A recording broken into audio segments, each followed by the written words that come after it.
Hello friends, welcome to ignite academy. So the Hindu newspaper आणि आजची तारीख आहे 18 ऑगस्ट 2025.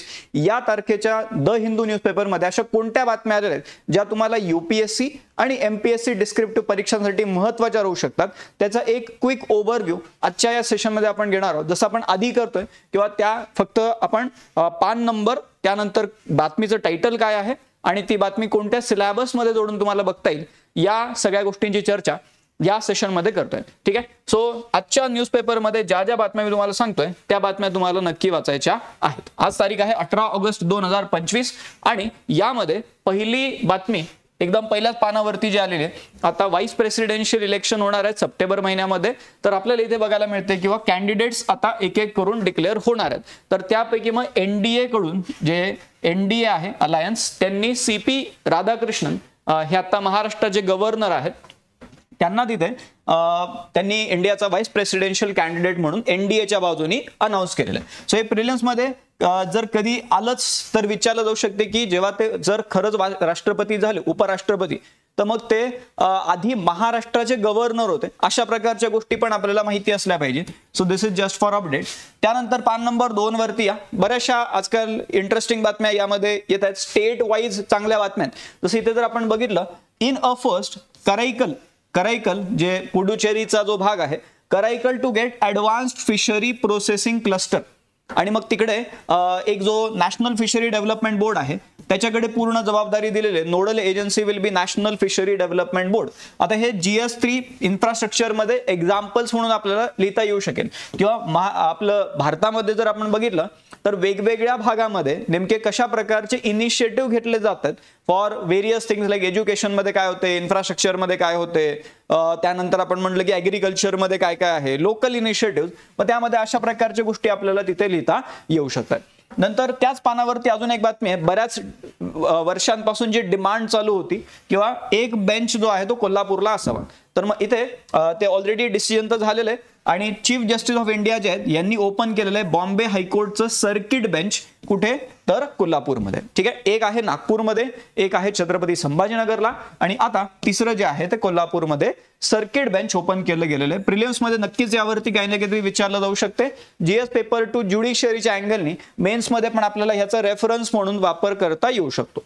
नंतर पान नंबर 3 वरती या, जसं आपण आता बोललो की लोकल इनिशिएटिव्ह आपल्याला काही काही कामात येऊ शकतात, तसं इथे तामिळनाडू जे आहे त्यांचं वेगळं तामिळनाडू सेमी कंडक्टर मिशन आहे. तर मग त्या अंतर्गत ते म्हणतात की आम्ही काय करणार आहोत, ज्या ज्या एंटिटीज सेमी कंडक्टर डिझाईन मध्ये एंगेज होत आहेत त्यांना आम्ही इन्सेंटिव्ह प्रोव्हाइड करणार आहोत as part of Tamil Nadu semiconductor mission. आणि मग हे GS paper 3 semiconductor being important sector of Indian economy. So GS paper 3 मध्ये इंडियन इकॉनॉमीच्या अँगलनी ही बातमी आपल्याला तिथे बघता येऊ शकेल. नंतर पुढे या पान नंबर 4 वरती अजून एक बिल आलेलं आहे उत्तराखंडमध्ये. ठीक आहे. उत्तराखंड कॅबिनेटने हे बिल क्लिअर केलेलं आहे फॉर मायनॉरिटी एज्युकेशन इन्स्टिट्यूशन. मग काही एज्युकेशन इन्स्टिट्यूशन ज्या पर्टिक्युलर एका आपण म्हणतोय किंवा एका रिलिजनसाठी रिझर्व्ड आहेत, त्यांना बाकी रिलिजनसाठी ओपन करण्याबद्दलचा असा हा प्रस्ताव आहे. ही बातमी व्यवस्थित वाचून घ्या. यामधून आपल्याला काही गोष्टी अजून चांगल्या पद्धतीने करू शकतील. किंवा तिथे एक म्हणलेलं आहे किंवा जे मुस्लिम मायनॉरिटी रिझर्व्ड इन्स्टिट्यूशन्स आहेत त्यामध्ये बाकी काही रिलिजन्सला, मग त्यामध्ये सिख असतील किंवा जैन असतील, सो त्या कम्युनिटीजला देखील तिथे काय केलं जाणार आहे, तर तिथे त्या एज्युकेशनल इन्स्टिट्यूशन मध्ये त्यांना पण रेकॉग्नाइज केलं जाणार. मग तिथे पाली भाषा आणि गुरुमुखी भाषा जी आहे त्याला तिथे रेकॉग्नाइज केलं जाईल असं पण तिथे म्हणलेलं आहे. असं ते बिल आहे. आता अजून ते पास व्हायचंय, पण उत्तराखंड कॅबिनेटने याला क्लिअर केलेलं आहे. जीएस पेपर 2 एज्युकेशनच्या अँगलनी ही डेव्हलपमेंट आपल्याला बघता येईल. त्यानंतर पान नंबर 4 वरती अजून एक बातमी आलेली आहे. PRS जे लेजिस्लेटिव्ह रिसर्च रिलेटेड जी ऑर्गनायझेशन आहे, PRSचा हा रिपोर्ट आहे, त्यामध्ये त्यांनी लेजिस्लेटिव्ह परफॉर्मन्स स्टेटचा कसा आहे याबद्दल भाष्य केलेलं आहे. आणि त्यामध्ये मग हिमाचल, त्यांचं म्हणणं काय, Himachal ahead of Haryana Punjab in legislative activity between 2022 to 2024. मग या रिपोर्ट वरून काही ना काहीतरी प्रिलिम्स मध्ये प्रश्न विचारण्याची शक्यता बनू शकेल की करंटच्या अँगलनी किंवा कोणते राज्य टॉप 3 कोणते आहेत, बॉटम 3 कोणते आहेत, अशा प्रकारच्या गोष्टी पण इथे आपल्याला विचारल्या जाऊ शकतात. ही ती बातमी झाली. नंतर पुढे आलो आपण पान नंबर 5 वरती. आता जे शुभांशु शुक्ला एक्झिओम 4 मिशन मध्ये जे स्पेस मध्ये जे गेले होते इंटरनॅशनल स्पेस स्टेशनला, त्याबद्दल आपण आपल्या करंट कनेक्टच्या एका एपिसोडमध्ये पण डिटेलमध्ये चर्चा केलेली आहे. आता ते परत आलेले आहेत आणि इथे जर बघितलं आपण तर लोकसभेमध्ये नेमकं शुभांशु शुक्ला यांची जी जर्नी राहिलेली होती स्पेसला, त्या जर्नीचा नेमका काय इम्पॅक्ट झाला याबद्दल डिबेट होणार आहे लोकसभेमध्ये. ठीक आहे. सो पान नंबर 5 वरती ही बातमी आलेली आहे. Lok Sabha to hold special debate on impact of Shubhanshu Shukla space trip. GS paper 3 स्पेसच्या अँगलनी ही बातमी आपल्याला तिथे मोजता येऊ शकेल. नंतर पान नंबर 5 वरती आलो आपण. अजून एक बातमी आपल्याला दिसती जी बेसिकली कशासाठी आहे तर ईज ऑफ डुईंग बिझनेस वाढवण्यासाठी काही ऑफेन्सेसला डिक्रिमिनलाइज केलं जाणार आहे आणि त्यासाठी हे बिल येणार आहे. त्याचं नाव काय? जनविश्वास अमेंडमेंट बिल 2025. आणि मग त्यामध्ये जे मायनर ऑफेन्सेस आहेत त्याला डिक्रिमिनलाइज केलं जाणार आहे आणि त्यासाठीचं हे बिल लोकसभेमध्ये इंट्रोड्यूस झालेलं आहे. मग अशा प्रकारच्या गोष्टी ज्या ओव्हरऑल आपण म्हणतो की गव्हर्नन्स रिलेटेड इश्यूला सॉर्ट आउट करण्यासाठी होतात त्या आपल्याला माहिती असल्या पाहिजे. जीएस पेपर 2 गव्हर्नन्सच्या अँगलनी ही बातमी बघता येईल. नंतर पान नंबर 6 यावरती येणाऱ्या काही परीक्षांमध्ये नक्कीच प्रश्न येणार आहे.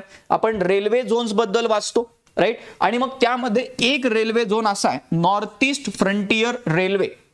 नॉर्थ ईस्ट फ्रंटियर रेल्वे यांनी काय केलेलं आहे, त्यांच्या रेल्वेमध्ये जेवढे काही तिथे मटेरियल वापरले जाणार आहेत ते बायोप्लास्टिक अशा प्रकारचे कंपोस्टेबल अशा प्रकारचे मटेरियल वापरले जाणार आहेत आणि असं करणारा हा पहिला रेल्वे झोन आहे. ठीक आहे. So first railway zone north east frontier railway to shift to bioplastic on train. हे प्रिलिम्स मध्ये तर नक्कीच बनणार प्रश्न हा राज्यसेवा किंवा येणाऱ्या बऱ्याचशा एक्झाम्स मध्ये. आणि जीएस पेपर 3 एन्व्हायरमेंटल पोल्युशनच्या अँगलनी आता सध्या जर आपण बघितलं प्लास्टिक पोल्युशन हा मुद्दा बराच चर्चेमध्ये राहतो आणि मग त्या अँगलनी ही बातमी आपल्याला एन्व्हायरमेंटल पोल्युशनच्या अँगलनी मेन्स मध्ये वापरता येऊ शकेल. नंतर पान नंबर 6 वरती आपण आलो तर इथे जे आसाममध्ये एक जो एरिया आहे नॅशनल पार्क आहे दिब्रू सायखोवा नॅशनल पार्क, त्या भागामध्ये काही इन्व्हेजिव्ह स्पेसीज तिथे वाढत आहेत आणि त्या रिलेटेड ही बातमी होती किंवा grassland invaders stifle Assam's island like national park home to feral horses. हे जे स्पेसिफिक जे क्रीचर्स आहेत फेरल हॉर्सेस, तर फेरल हॉर्सेस हे फक्त इथं सापडतात. ठीक आहे. कुठे? दिब्रू सायखोवामध्ये आसामच्या. आणि मग इथे स्टडी काय झालेलं आहे किंवा तिथे इन्व्हेजिव्ह प्लांट्स बरेचसे येतात. मग कोणते इन्व्हेजिव्ह प्लांट्स आहेत तर एक बॉम्बॅक्स सीबा नावाचं प्लांट आहे ज्याला आसामी भाषेमध्ये सिमालू म्हणलं जाते आणि एक दुसरं जे आहे लँगेस्ट्रॉमिया स्पेसियोसा त्याला आसामी भाषेमध्ये अजार म्हणलं जाते. या 2 स्पेसीज आहेत ज्या इथे बऱ्याच तिथे धिंगाणा घालतात असं आपण म्हणू शकतो. ठीक आहे. सो ही बातमी जी आहे ही प्रिलिम्सला आपल्याला त्या इन्व्हेजिव्ह स्पेसीज बद्दल विचारलं जाऊ शकते कारण अशा गोष्टी UPSC मध्ये तरी विचारल्याच जातात आणि दिब्रू सायखोवा नॅशनल पार्क मध्ये अशा गोष्टी घडतात असा प्रश्न पण आपल्याला विचारला जाऊ शकतो. सो जीएस पेपर 3 एन्व्हायरमेंट कन्झर्वेशनच्या अँगलनी या गोष्टी आपल्याला बघणं गरजेचं आहे कारण ते काय करणार आहेत इन्व्हेजिव्ह स्पेसीज आहेत तर लोकल इकोसिस्टमला डॅमेज करणार आहेत. ठीक आहे. सो तो एक भाग झाला. नंतर पान नंबर 7 वरती या biodiversity everywhere is ordered by common hidden pattern असा मोठा लेख आलेला आहे आणि मग त्यामध्ये त्यांनी नेमकं बायोडायव्हर्सिटी कशा पद्धतीने व्हॅरी होते, मग बायोडायव्हर्सिटीच्या व्हेरिएशन्सचा काही पॅटर्न आहे का याबद्दल इथे चर्चा झालेली आहे. पान नंबर 7 वरती सायन्स पेज आहे आणि डिटेलमध्ये चर्चा झालेली आहे आणि ही बातमी तुम्हाला नक्कीच वाचणं गरजेचं आहे कारण जीएस पेपर 3 एन्व्हायरमेंट कन्झर्वेशन मध्ये बायोडायव्हर्सिटीच्या अँगलनी ऑलरेडी असे प्रश्न बरेचसे आलेले आहेत आणि मग तो मुद्दा समजून घेण्यासाठी ही जी बातमी आहे ही तुम्हाला तिथे मदत करू शकते. ठीक आहे. देन त्याच पानावरती ते बऱ्याचदा व्हॉट इज इट नावाचा सेक्शन येतो आणि त्यामध्ये एखादा शब्द ते समजून सांगतात. हा एक नवीन शब्द कॉइन झालेला आहे हेल्टोसाइट. काय नाव आहे? हेल्टोसाइट. हेल्टोसाइट म्हणजे काय असते तर this is nothing but war against healthcare. मग ज्या हेल्थकेअर सिस्टीम आहेत त्याच्या अगेन्स्ट जे ऍक्टिव्हिटीज होत आहेत मग त्यामध्ये आपण म्हणलं किंवा because of various crisis situations तिथे हेल्थकेअर इन्स्टिट्यूशन्सला डॅमेज होत आहे आणि मग त्या अँगलनी हेल्टोसाइड नावाचा शब्द वापरला गेलेला आहे आणि मग जीएस पेपर 2 हेल्थ मध्ये हा शब्द आपल्याला आन्सर्स मध्ये वापरता येईल. म्हणजे व्हॉट इज हेल्टोसाइड असं काही विचारणार आहे का नाही पण ते आन्सर रायटिंग मध्ये आपल्याला नक्कीच हे कामात येऊ शकेल.